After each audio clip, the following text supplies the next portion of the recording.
And as you softly open up your eyes, you start to see the title of the talk. This is going to be largely about connections. As you can see, stress resilience, stress and trauma resilience has been an underlying theme. Mindfulness has popped up as well, all the way from our very first speaker. This was not necessarily planned. And yet, people are figuring out from different domains of social function that mindfulness is really, really powerful.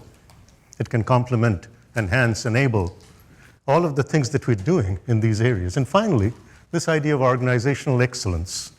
And you may be wondering, what does that have to do with what I'm doing?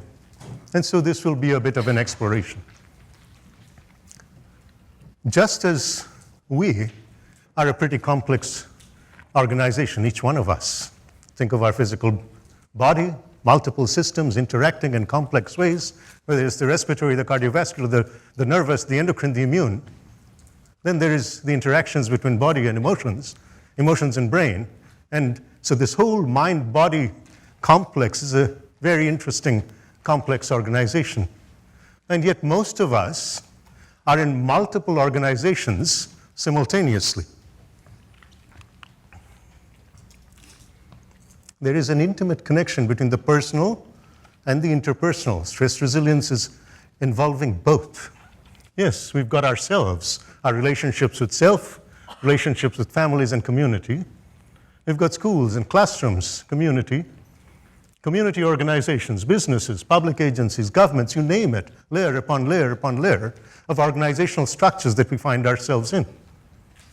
And so as we start to think about resilience in the largest possible domain and sphere, and its infinite possibilities, we can't just look at one or another piece of this. And so I want to leave you all with a few connections all the way up to the largest organizations, and then leave you with a little vision around application in one domain of social function.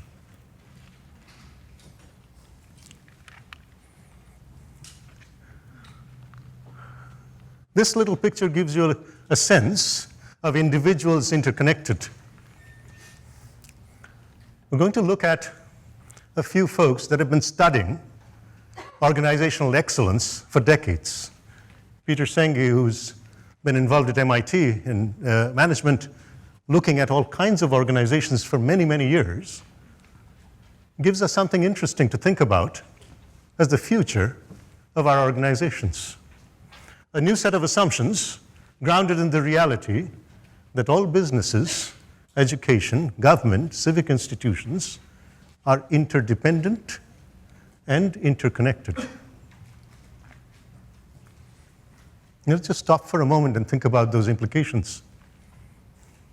All organizations, when these guys are studying organizations, it's not just about businesses, something more.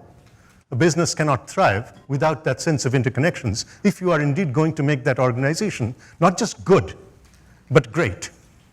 Great and built to last. And so then you start thinking about, the end products.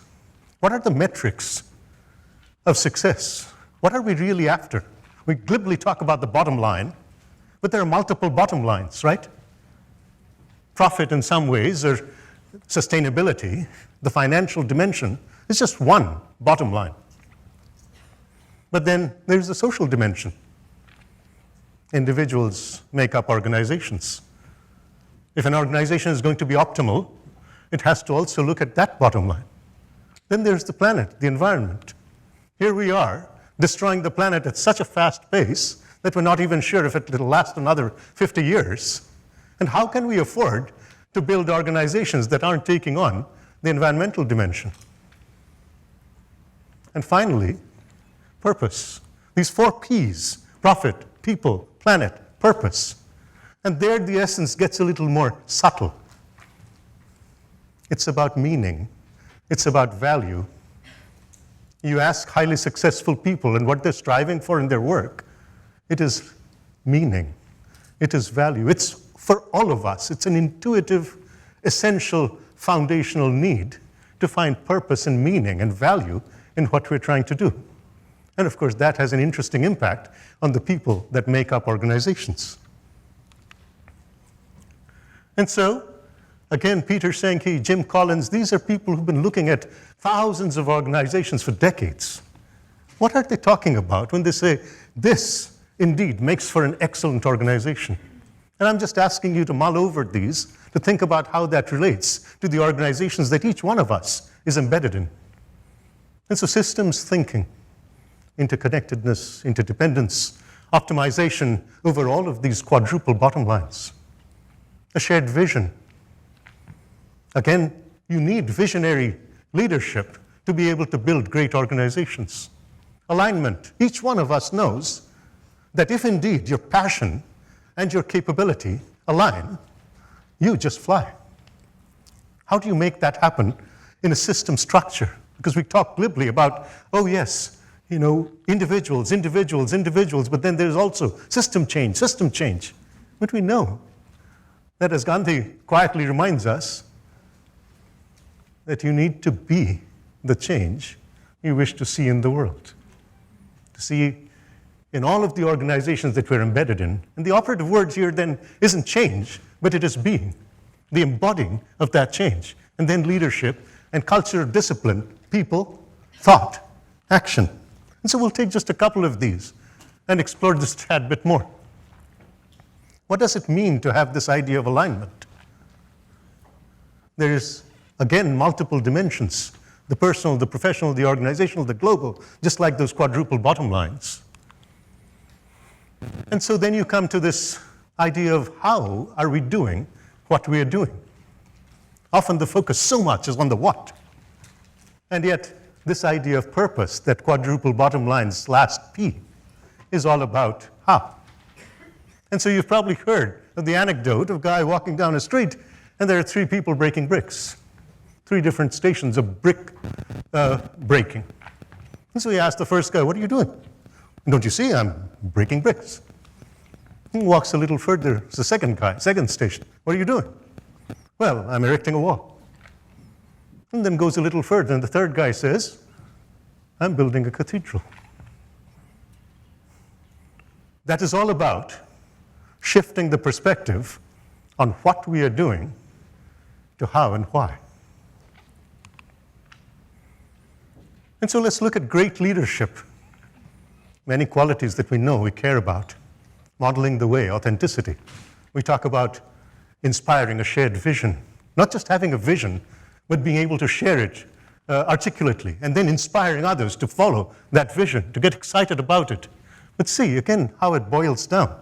This is Jim Collins a couple of years ago, saying there is no effectiveness without discipline, and there is no discipline without character. Isn't this interesting? These are not folks, there are psychologists talking about character development. They're talking about building great organizations.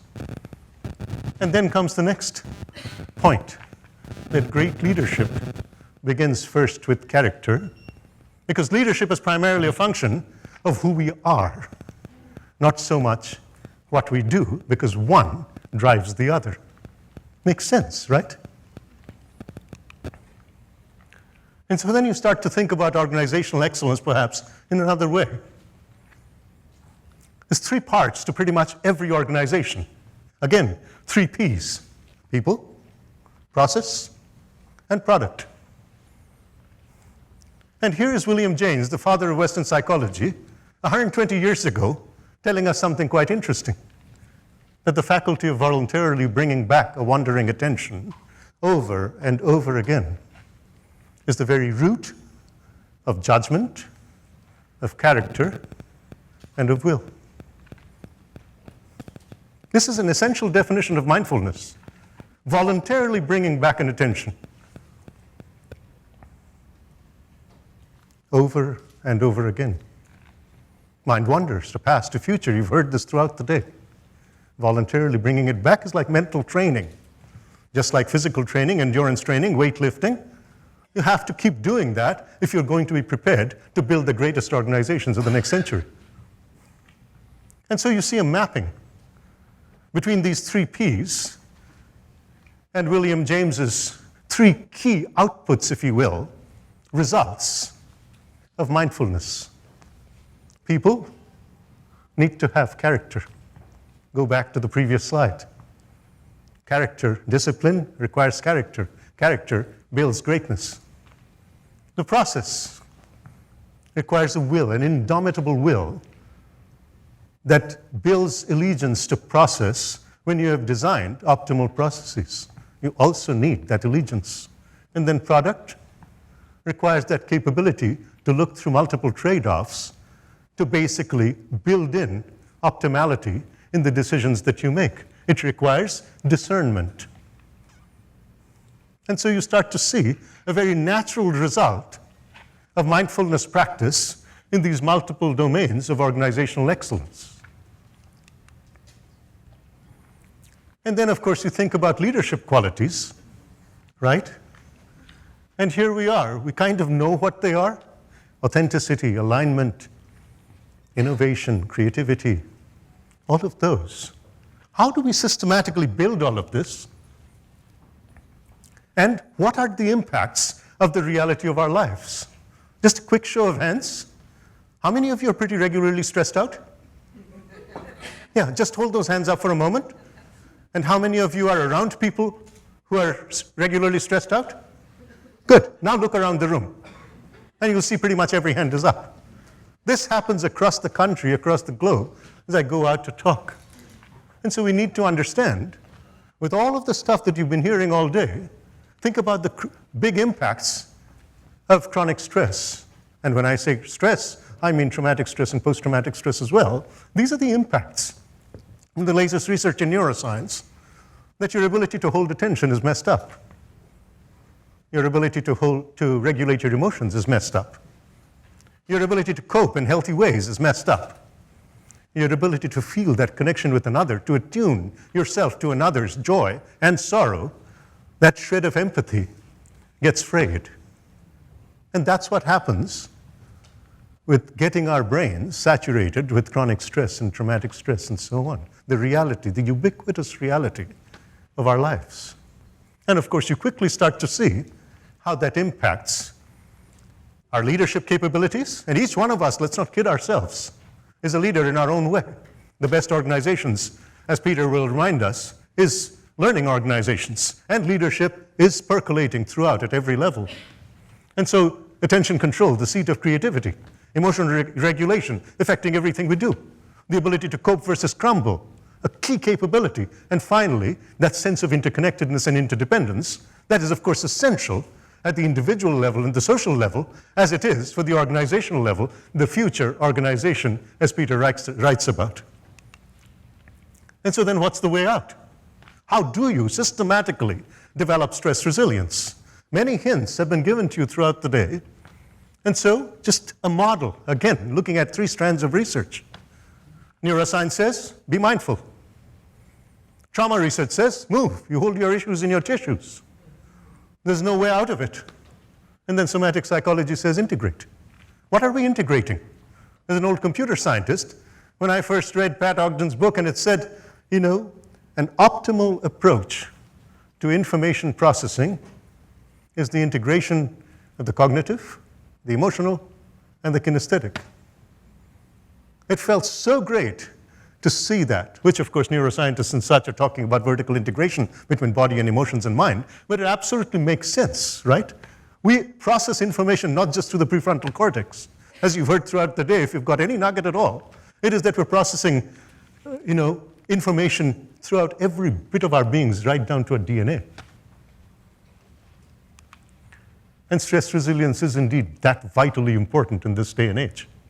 And so another simple little model that connects brain and behavior.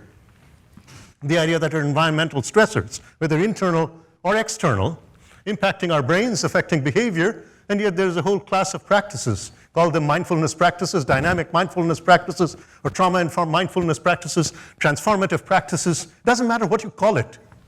But the idea that as you do that, you can absolutely, literally, measurably rewire your brains to change behavior.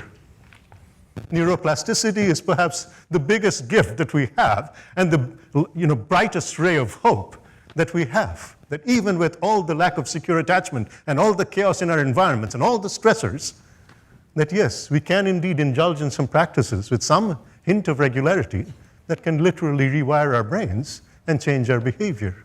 You can indeed dissolve away that trauma. You can indeed increase that zone that we've been talking about. Absolutely. Even when there aren't, caring adults around, perhaps if there is a practice, then you become your own teacher. You become your best friend. And your mind becomes your best friend as opposed to your worst enemy.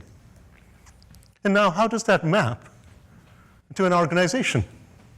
And so I call it organizational neuroplasticity. The idea that an organization is built of a bunch of individuals and leadership, however you look at it, at the top or somewhat distributed, but the idea that organizations with an impact on leadership creates a culture. The culture that is permeating through people, through thought, through action. And here, as an organization, if you're able to practice stress resilience, that could potentially have a significant impact on literally rewiring leadership to change culture. Make sense? A simple mapping from the individual to the collective. And so now, let us just go on a tiny little field trip with us, and you'll see an interesting, very tiny video clip. This is a school, an elementary school in a very tough part of San Diego, the Barrio Logan district of San Diego, where there's tremendous amounts of crime, violence, and poverty. You name it, the challenges are there. Trauma is written all over that community. And here is a little school where we've been there for a couple years. Organizationally, how did we approach building capability there around mindfulness and stress resilience? We started out by training teachers. And then teachers bringing this into the classrooms. But the organization isn't just teachers. That unit in the school, you can imagine the ecosystem. There are teachers or staff, that includes mental health professionals and all of that. And then you've got the students, and then you've got the families. And so, what is a model that can impact an entire organism like that and create a shift? And so, let's just watch. Breathe in. Breathe out. Now, please go back to mountain pose. Now we're going to put our left leg in front of our right leg. Now bend it. And then we're going to do the same routine as the other leg. Breathe in. Breathe out.